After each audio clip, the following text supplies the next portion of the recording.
ইফতার বাজারের স্পেশাল রেসিপিতে আজকে আপনাদের সঙ্গে শেয়ার করতে যাচ্ছি চিকেন কাটলেট এবং তার সাথে শেয়ার করছি চিকেন ফিঙ্গার রেসিপি। এভাবে আমার মতো বাসায় বানিয়ে নিলে একদম ইফতার বাজারের মতোই টেস্ট পাবেন। শুধু তাই নয়, যেই আপুরা রমজান মাসকে ঘিরে বিজনেস স্টার্ট করতে চাচ্ছেন ফ্রোজেন আইটেম নিয়ে, তাদের জন্যও কিন্তু এই ভিডিওতে থাকবে lots of tips and tricks. এক কথায় এই ব্যবসাতে ইনভেস্ট কম এবং লাভ বেশি হবে।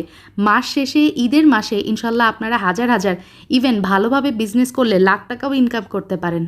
তো প্রথমে একটা কড়াইয়ের মধ্যে আমি 1 টেবিল চামচ মতো সয়াবিন তেল নিয়ে নিলাম। তার সাথে 2 টেবিল চামচ ব্যবহার করেছি হচ্ছে রসুন কুচি। কিছু সময় ভেজে নেওয়ার পর একটু সুন্দর স্মেল বেরোলে তখন আমি দিয়ে দিচ্ছি হচ্ছে বেসন। এখানে ব্যবহার করেছি 1/3 কাপ পরিমাণ বেসন। তো বেসনটা কিছু সময় ভেজে নেব, এই ধরেন 2 মিনিটের মতো মিডিয়াম আছে।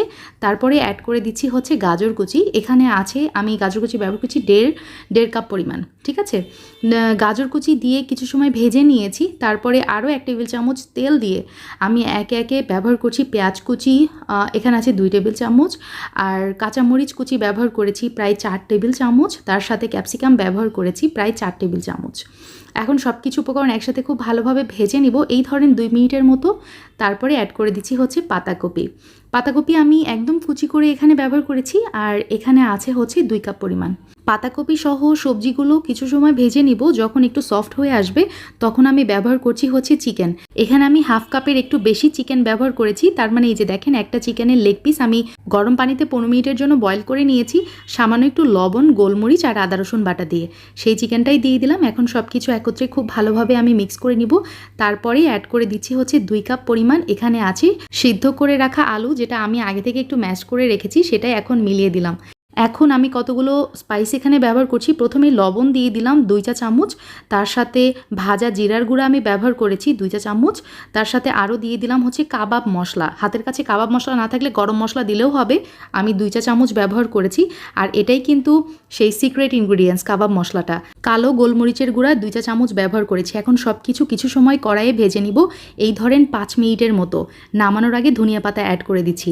আর ইফতার বাজারের ইফতার মানে সকালে বানিয়ে রাখে আর সারাদিন ভালো থাকে, এটাই কিন্তু তার সিক্রেট।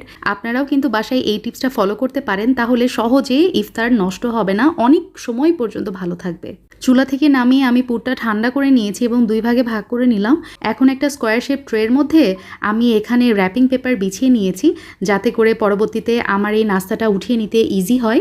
তারপরে হচ্ছে হাফটুকু পুর নিয়ে আমি স্কোয়ার শেপ করে দিচ্ছি। একটু ইভেনলি স্প্রেড আউট করবেন, যাতে কোথাও উঁচু নিচু এমনটা না হয়। আবারও একটু র্যাপিং পেপার দিয়ে আমি ওপরে কাভার করে নিচ্ছি। এখন একটা বাটার নাইফের সাহায্যে আমি এই পলির ওপরেই সুন্দরভাবে কেটে নিচ্ছি, লম্বাটে শেপ করে কেটে নিব। তারপরে মাঝ বরাবর একটা দাগ কেটে নিলেই আমার কিন্তু কাটলেট শেপ হয়ে যাবে। আর এই অবস্থাতেই আমি ডিপ ফ্রিজে রেখে দিব ওভারনাইট। আর যেই হাফটুকু পুর রয়ে গেছে আমি সেটা দিয়ে এখন হচ্ছে চিকেন ফিঙ্গারটা বানিয়ে নিব। হাতের মধ্যে সামান্য একটু তেল মাখিয়ে নেবেন, তাহলে যেটা হবে হাতের সাথে কিন্তু এই পুরটা লেগে যাবে না, খুব স্মুথ একটা ফিনিশিং আসবে। এভাবে আমি সবগুলো বানিয়ে নিয়েছি। আর এই ট্রেটাও কিন্তু চলে যাবে হচ্ছে ডিপ ফ্রিজে ওভারনাইটের জন্য। ওভারনাইট বলতে 6 থেকে 7 ঘন্টার মতো রাখতে হবে। আর এখন একটা বোলের মধ্যে আমি নিয়েছি 1 কাপ পরিমাণ ময়দা, তার সাথে হাফ চা চামচ লবণ আর হাফ চা চামচ লাল মরিচের গুঁড়া দিয়ে আমি এখানে একটা ময়দার পাতলা ব্যাটার বানিয়ে নিব। আর এই ঘনত্বে আসতে আমার 2 কাপ পরিমাণ পানি ব্যবহার করতে হয়েছে। তো এই মিশ্রণটা একটা সাইডে রেখে আমি ডিপ ফ্রিজ থেকে এই যে চিকেন কাটলেটগুলো বের করে নিলাম। একদম খুব সুন্দরভাবে জমে গেছে, সেট হয়ে গেছে।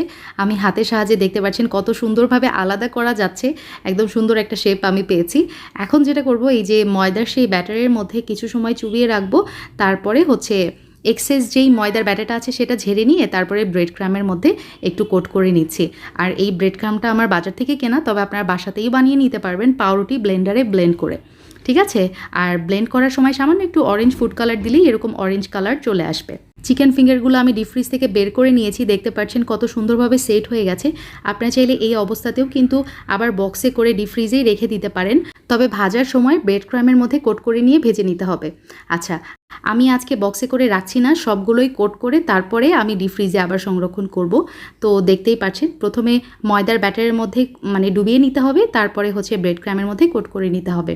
তো এভাবেই সবগুলো আমি বানিয়ে নিয়েছি। আলহামদুলিল্লাহ আমার সবগুলো বানানো হয়ে গেছে। আর দেখতেই পাচ্ছেন মাত্র একটা চিকেনের লেগ পিস দিয়ে আমি আজকে কতগুলা ইফতার বানিয়ে নিলাম।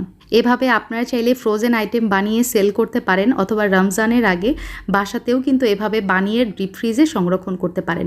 অল্প একটু চিকেন দিয়ে এতগুলা ইফতার ভাবা যায়। আর ইফতার বাজারে কিন্তু ঠিক এইভাবেই মানে ইফতারগুলো বানিয়ে রাখা হয়, জাস্ট তারা যেটা করে ভেজে তারপরে সার্ভ করে। আর ভাজার পরে এক একটা পিস বিক্রি করে 40 থেকে 50 টাকা করে, বুঝেন অবস্থা। আজকের আমার রেসিপি ভালো লাগলে প্লিজ শেয়ার করতে ভুলবেন না। ইনশাল্লাহ আবার দেখা হবে। আল্লাহ হাফেজ, আসসালামু আলাইকুম।